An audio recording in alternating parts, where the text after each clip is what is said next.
Hi guys, आज हम लोग पढ़ेंगे CDP प्रैक्टिस सेट 7। इससे पहले 6 वीडियो हो चुका है, उसको जाके आप लोग यूट्यूब में जाके देख लीजिए। बहुत ही बेहतरीन है फर्स्ट पेपर और सेकंड पेपर के लिए। ओके, तो चलते हैं आज हम लोग फर्स्ट क्वेश्चन की ओर।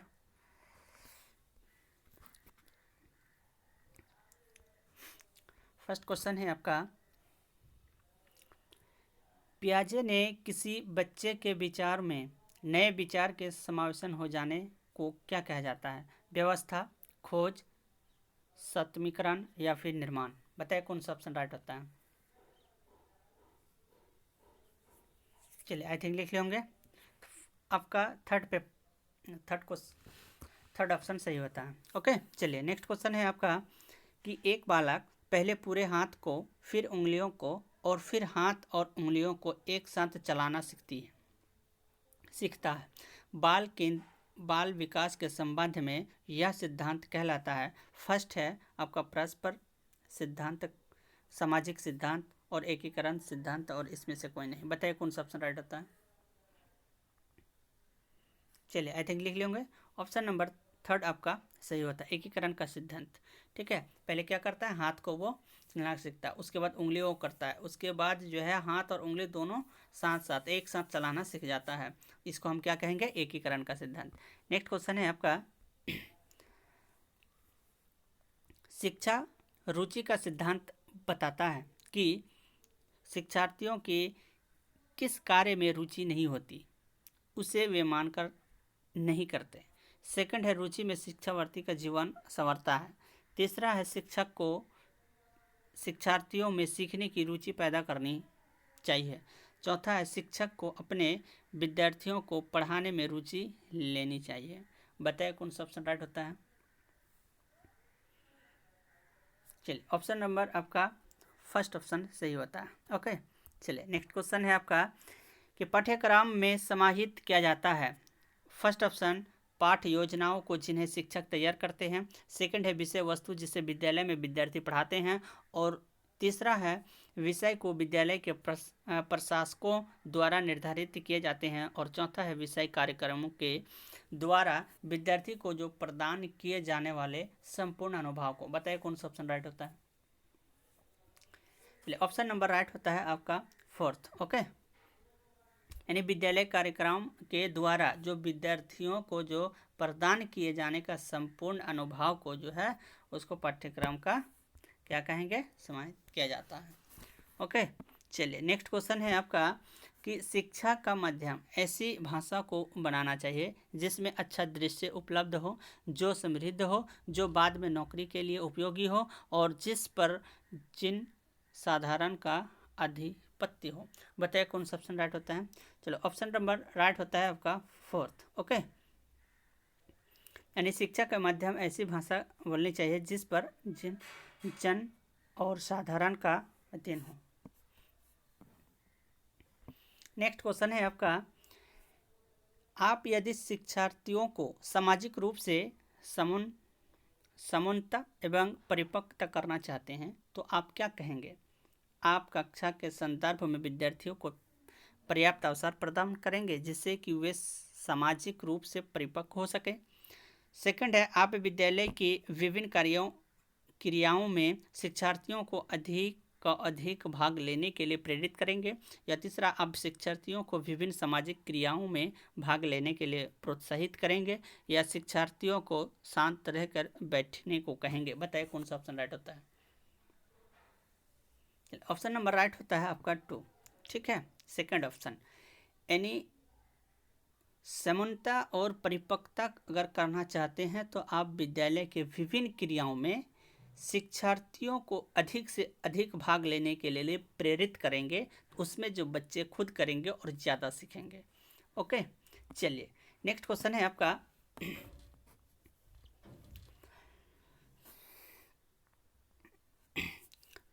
जब बालक अपने चारों ओर से भौतिक और मनोवैज्ञानिक वातावरण में वस्तुओं और परिस्थितियों को देखकर चिंतन करता है तो इस प्रकार का चिंतन तार्किक चिंतन, प्रत्यात्मक या प्रत्यक्षात्मक या कल्पनात्मक बताइए कौन सा ऑप्शन राइट होता है।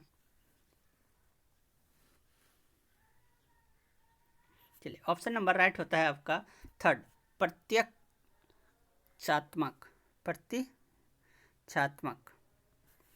नेक्स्ट क्वेश्चन है आपका, प्रगतिशील शिक्षा की विशेषता नहीं है शिक्षक के व्यवहार का आत्मीयता से परिपूर्ण होना।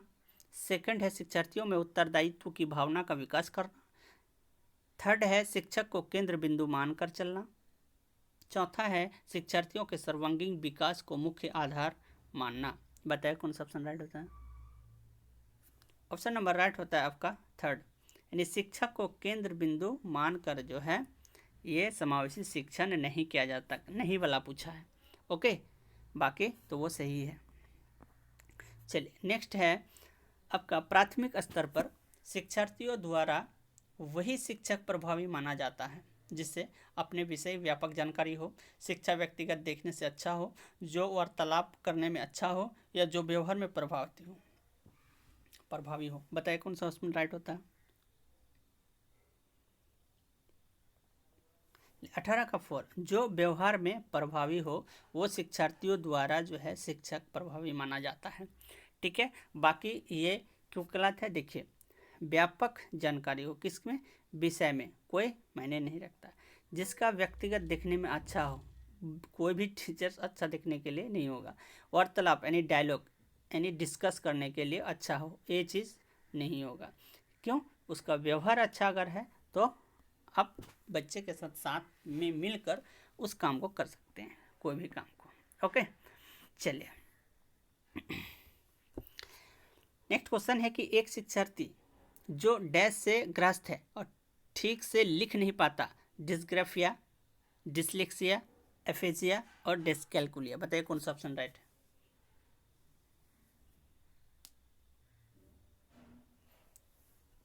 चलिए आई थिंक लिख लिए होंगे आप लोग, तो डिसलेक्सिया। ओके, यानी जो ग्रस्त है, यानी डिसलेक्सिया जो ग्रस्त है ठीक से वह लिख नहीं पाता, ठीक है, पढ़ नहीं पाता, ये आपका क्या हो जाएगा, डिसलेक्सिया। चलिए नेक्स्ट क्वेश्चन है आपका कि कक्ष पठन शुरू करने का कारगर उपागम नहीं है। बताइए कौन सा ऑप्शन नहीं है। फर्स्ट ऑप्शन है शिक्षार्थियों को यह अवसर उपलब्ध कराना कि वे अपना पाठ स्वयं तैयार करें। सेकंड है कि शिक्षार्थियों द्वारा तैयार किए गए पाठ का वचन, या तीसरा शिक्षार्थियों को शिक्षण हेतु सीमित सहायक सामग्रियों का प्रयोग, और फोर्थ है आपका शिक्षार्थियों में काल्पनिक विचारों का पैदा करना। बताइए कौन सा ऑप्शन राइट होता है।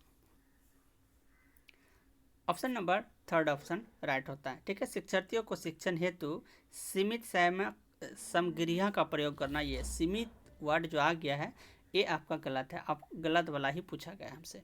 ओके, बाकी ये भी सही है। ठीक है, उसके बाद तैयार किया पठन ये भी सही है और ये भी गलत है। ये एक ऑप्शन जो है गलत है, क्योंकि सीमित जो चीज़ हम नहीं करेंगे और नहीं वाला ही पूछा गया है।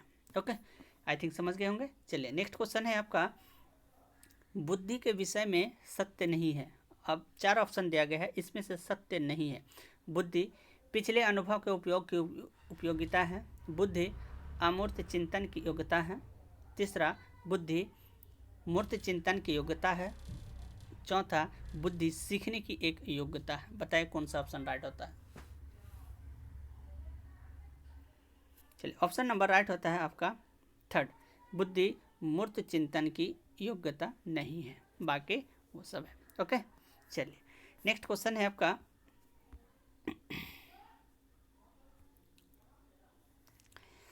विवेचनात्मक शिक्षा शास्त्र के संबंध में सत्य है।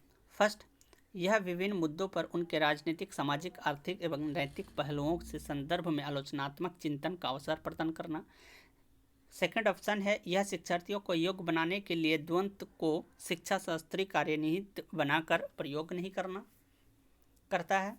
और तीसरा, कि यह खुले विमर्श और विविध दृष्टिकोण से मान्यता प्रदान नहीं करता है, या उपयुक्त में से कोई नहीं। बताइए कौन सा ऑप्शन राइट होता है।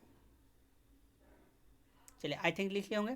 फर्स्ट ऑप्शन आपका राइट होता है। विभिन्न मुद्दों, राजनीतिक, सामाजिक, आर्थिक, नैतिक पहलुओं में जो संदर्भ में आलोचनात्मक चिंता का अवसर प्रदान करता है वो सबसे बेहतर होता है। चलिए नेक्स्ट क्वेश्चन है आपका कि डैश में सामान्य विद्यालय में अधिक असमर्थी तथा अथवा अधिक बाधित और सामान्य विद्यार्थियों को शिक्षार्थियों को एक साथ शिक्षा प्रदान की जाती है। फर्स्ट है सामान्य शिक्षा, सेकंड है आपका विशेष शिक्षा, अनुकूलन शिक्षा और समावेशी शिक्षा। बताइए कौन सा ऑप्शन राइट होता है। चलिए समावेशी शिक्षा राइट होता है। ओके चलिए नेक्स्ट क्वेश्चन है आपका आकलन में गुणात्मक पक्ष का मापन किया जाता है। फर्स्ट है साक्षात्कार अवलोकन के द्वारा, छात्रों के गुणों के स्पर्श द्वारा, या लिखित परीक्षा द्वारा, या मौखिक परीक्षा द्वारा। बताइए कौन सा ऑप्शन राइट होता है। चलिए आई थिंक लिख लिए होंगे। फर्स्ट ऑप्शन राइट होता है, साक्षात्कार अवलोकन के द्वारा जो है गुणात्मक पक्ष का मापन किया जाता है। ओके चलिए आई थिंक आज कंप्लीट हो गया है आपका 7th paper 7 practice sets. Okay किसी को भी अगर नोट्स लेने हैं सीटेट कंप्लीट नोट्स तो आप इस नंबर पे व्हाट्सअप मैसेज करके आप व्हाट्सअप में कर सकते हैं, कॉल नहीं करेंगे आप लोग कोई भी। ओके तब तक ले okay thank you bye bye take care.